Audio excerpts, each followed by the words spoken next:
Je suis assez bouleversée.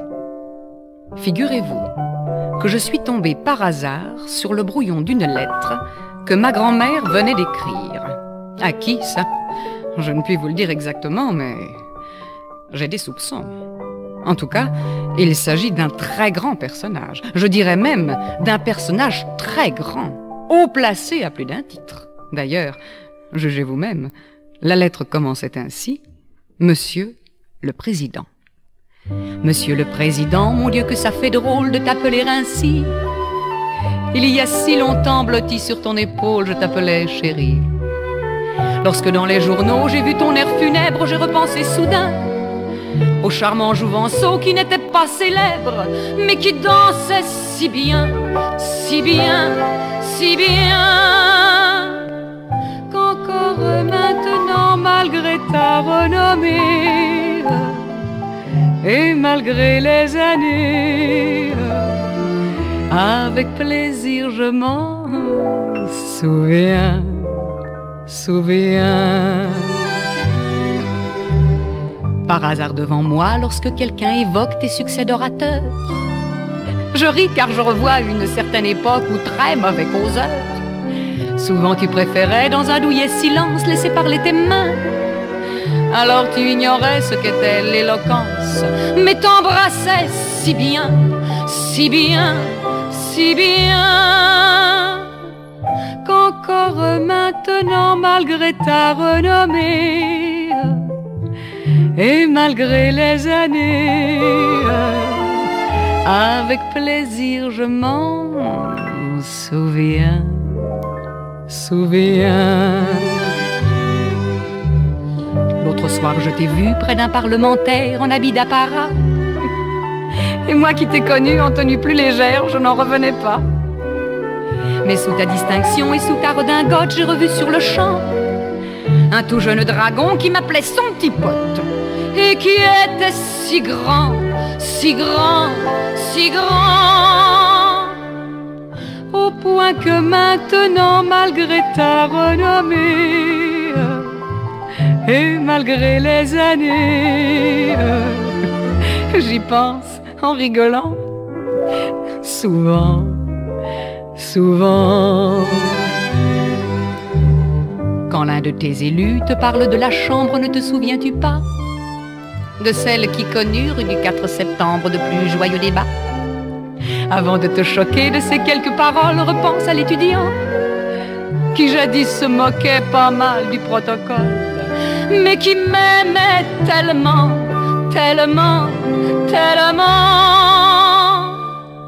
qu'encore maintenant, malgré ta renommée, et malgré les années, j'y pense en frissonnant de temps en temps. Tu peux dicter des lois, faire de glorieux voyages et tenir tête aux grands. Tu ne seras pour moi, en dépit des hommages, que mon premier amant.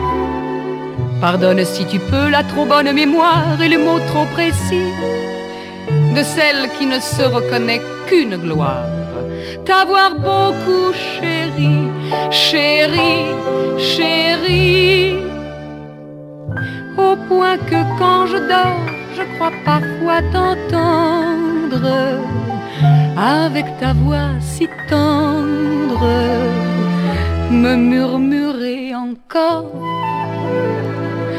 dis oui, dis oui.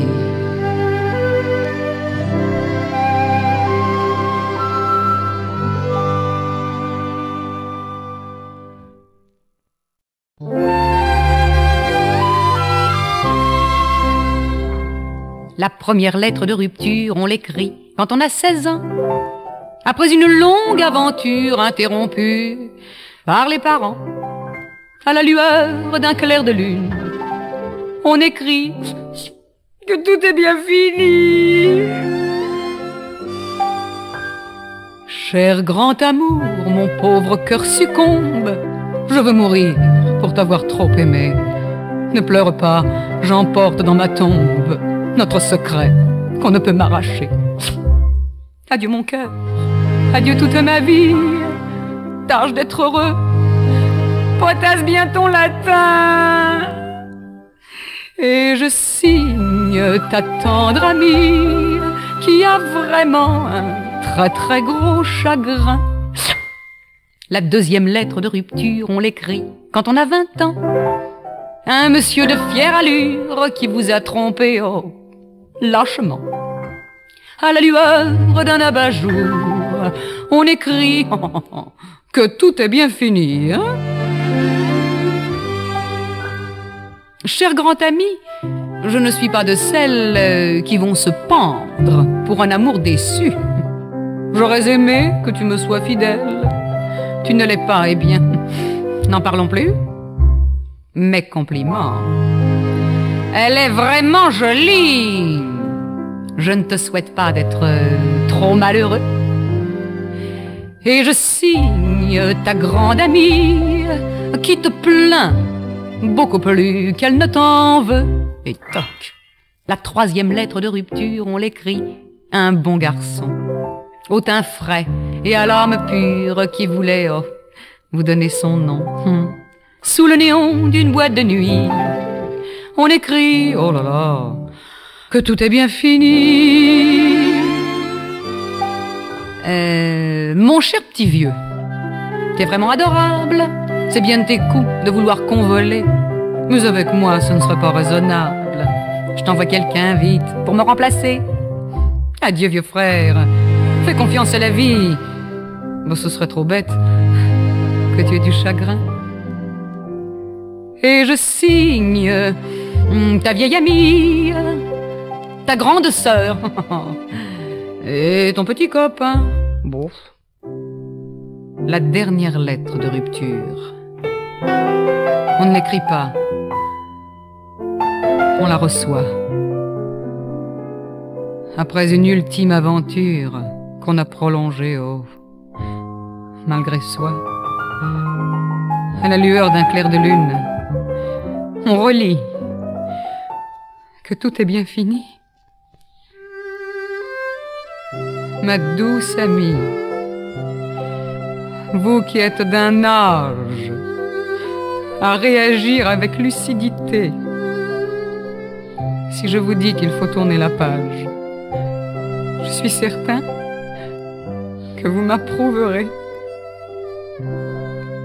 Vous répétiez qu'il est vraiment indigne de se haïr lorsque l'on s'est aimé.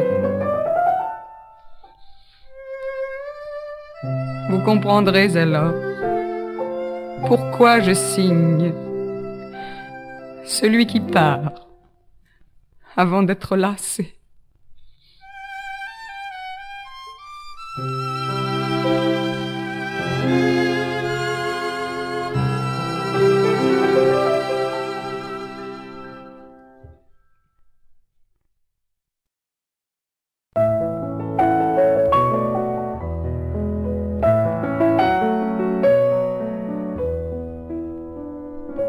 Celui-ci m'a dit, si tu t'en vas, je me coucherai dans le lit de la Seine, car l'eau noire seule parviendra, je te jure, à noyer ma peine.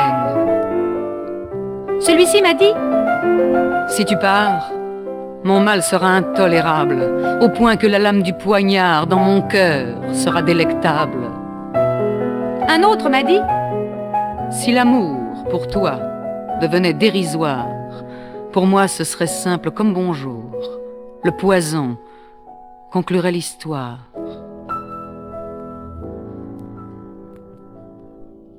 Regardez-les, les inconsolables, regardez-les, ils sont ici. On dirait qu'ils ont réussi à surmonter l'insurmontable. Regardez-les, ils ont bonne mine, eux qui pleuraient il n'y a pas 3 mois. Bon, les chagrins, c'est comme le bois, il n'y a pas à dire, faut que ça se patine. Ils sont pas trop mal dans leur peau, ces abonnés du coup de couteau. Regardez-les, ça vaut la peine, ces locataires du lit de la Seine. Tous ces champions du Gardénal, regardez-les, ils se portent pas mal. La roue finit bien par tourner, Moi aussi, j'ai eu mon grand drame. Des prières, des mots passionnés, des menaces. J'ai monté la gamme. Moi aussi, j'ai dit, si tu pars, je me coucherai dans le lit de la Seine. Je m'empoisonnerai sans retard. Ce poignard vaincra ma peine. Oui. J'ai dit tout ça. Et vraiment, je le pensais, sans ironie. Mais j'ai entendu, heureusement, près de moi, une voix amie.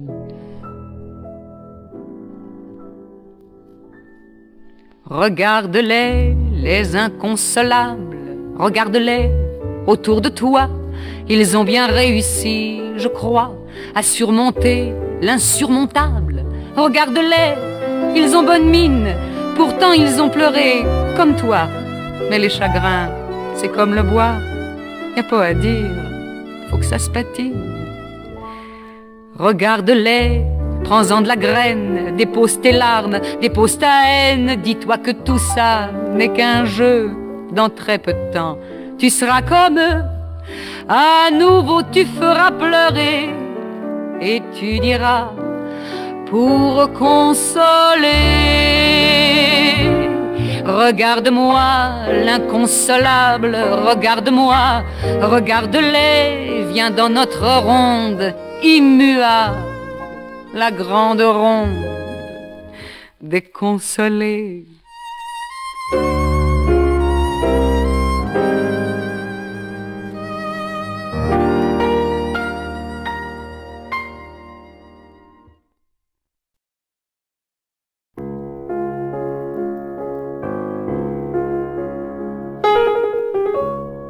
Je te vois partout où mes yeux se posent, mon très cher amour.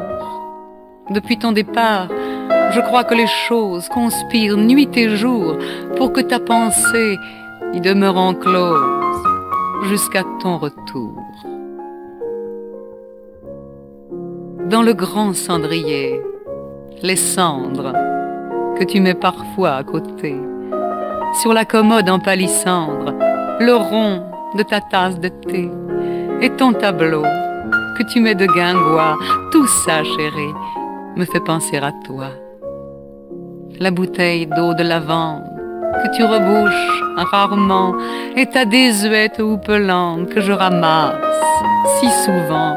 Sur le miroir, la trace de tes doigts, tout ça, chérie, me fait penser à toi. Sur les draps, la petite brûlure faite un jour dans l'obscurité. Sur la lampe, la fine fêlure qui trahit ta vivacité. Dans le grand lit, cette angoisse et ce froid. Tout ça, chérie, me fait penser à toi. Depuis ton départ, aucune nouvelle. Je dois t'avertir que si par hasard tu ne te rappelles plus nos souvenirs, moi je m'en souviens, mais je les modèle selon mon plaisir. Dans le grand cendrier, les cendres qui tombaient toujours à côté. Sur ma commode en palissandre, les ronds de tes tasses de thé. Et ton tableau qui maintenant est droit. Tout ça, chérie, me fait penser à toi.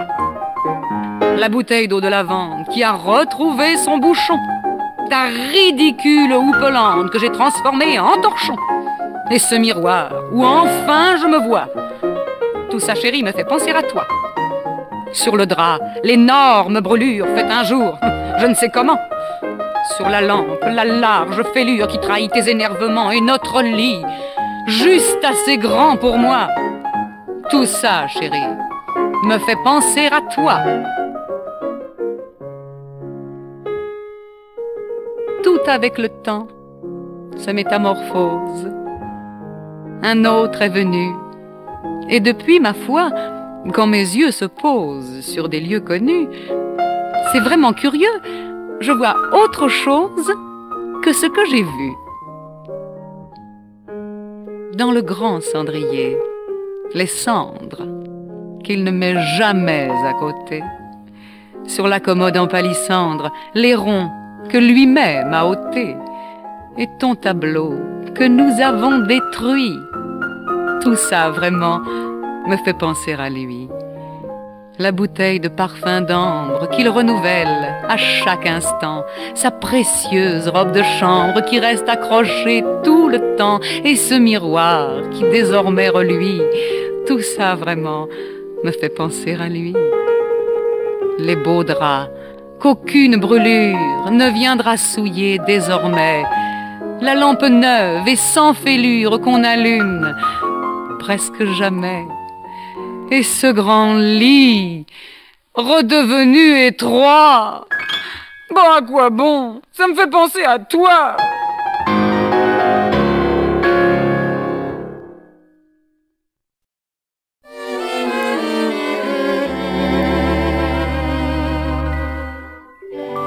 Chers amants d'un jour, d'un mois ou d'un an, que j'ai cru parfois aimer pour la vie, vous dont les soupirs et les sentiments m'ont pendant longtemps tenu compagnie, j'ai voulu moi-même vous annoncer officieusement que je me marie. Vous ne serez plus que mon cher passé, mais ne croyez pas que je vous renie. Il y a lui qui m'épouse honnêtement, et il y a vous qu'il jalouse, vous, ceux d'avant. Je tenais ce soir à vous remercier, je vous dois un peu l'homme de ma vie. Sans vous, je n'aurais pas su l'apprécier. Sans vous, il m'aurait trouvé moins jolie. Pour peu que j'ai cru vos serments polis, qu'un oui ait franchi vos lèvres bien closes, l'un de vous aurait été mon mari. Le bonheur vraiment tient à peu de choses. Il y a lui qui m'encense de compliments, et il y a vous, auquel je pense, vous, ceux d'avant. Que je vous sais gré de mes déceptions, car tout l'amour qu'à mon mari je porte est tissé avec mes désillusions. Il sera grand parce qu'elles ont été fortes. Sincèrement, vous pouvez être fiers de m'avoir fait bien plus pleurer que rire, car ce ne sont que mes larmes d'hier qui m'ont aujourd'hui permis de sourire. Il y a lui qui ne me donne aucun tourment, et il y a vous que je pardonne, vous, ceux d'avant. Je sais que peut-être vous penserez qu'un jour ceux d'avant, pour peu qu'ils patientent, peuvent devenir parfois ceux d'après et goûter mieux ces amours renaissantes. Mais ne souhaitez pas un semblable sort, le vôtre est meilleur, gardez votre place. Car dans l'avenir, malgré mes efforts pour vous oublier, et quoi que je fasse, il y aura lui et sa tendresse et nos enfants. Mais il y aura vous, vous ma jeunesse, vous, ceux d'avant.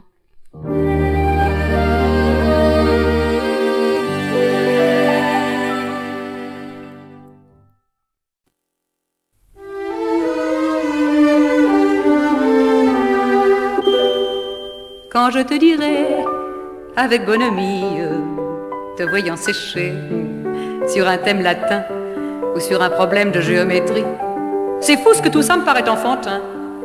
Quand j'avais ton âge, je lisais Virgile, Homère et César parfois, Cicéron.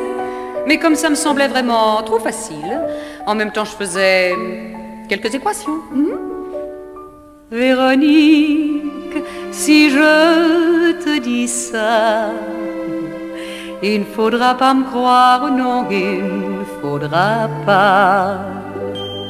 Si je te dis un jour, oh, j'en suis bien capable, de qui tiens-tu donc le goût que tu as pour les distractions peu recommandables comme le flirt, la danse et le cinéma? Moi qui, à ton âge, n'allais qu'au musée, aux expositions des peintres nouveaux, à des entretiens sur l'art des pygmées et aux conférences de la salle Gaveau. Oh. Véronique, si je te dis ça, il ne faudra pas me croire, non, il ne faudra pas. Si au bal un soir, tu t'es attardé à des jeux qu'on dit être dangereux, je te dirais sans doute la voix étranglée. Mais qu'est-ce que j'ai bien pu faire, oh bon Dieu? Moi qui, à ton âge, étais si austère, qui baissais les yeux devant les garçons, moi qui n'ai jamais connu que ton père et encore. Quand le prêtre bénit l'union, oh, Véronique, si je te dis ça, oh, il ne faudra pas me croire, non, il ne faudra pas. Il peut arriver que je me démonte, ayant entendu quelques mots d'argot, en te déclarant que c'est une honte de ne pas parler comme Victor Hugo. Il se peut aussi un jour que tu perdes patience et que tu dises un bon vieux gros mot. Si je te dis alors, je n'ai jamais dit merde, je ne le pensais pas, ce qui est plus beau. Oh, oh Véronique, si je te dis ça, oh, oh, oh, il ne faudra pas me croire, non, il ne faudra pas. Je ne t'imagine au fond, Véronique, qu'en tout point pareil à ce que je fus. Mais si tu avais un destin ironique, contrairement à moi, rien que des vertus, je pourrais te dire, à regret sérieuse, que jamais je n'aurais osé espérer avoir une fille aussi vertueuse. Quand je pensais à sa lourde hérédité. Véronique, si je te dis ça, là tu pourrais me croire, mais je te le dirai pas.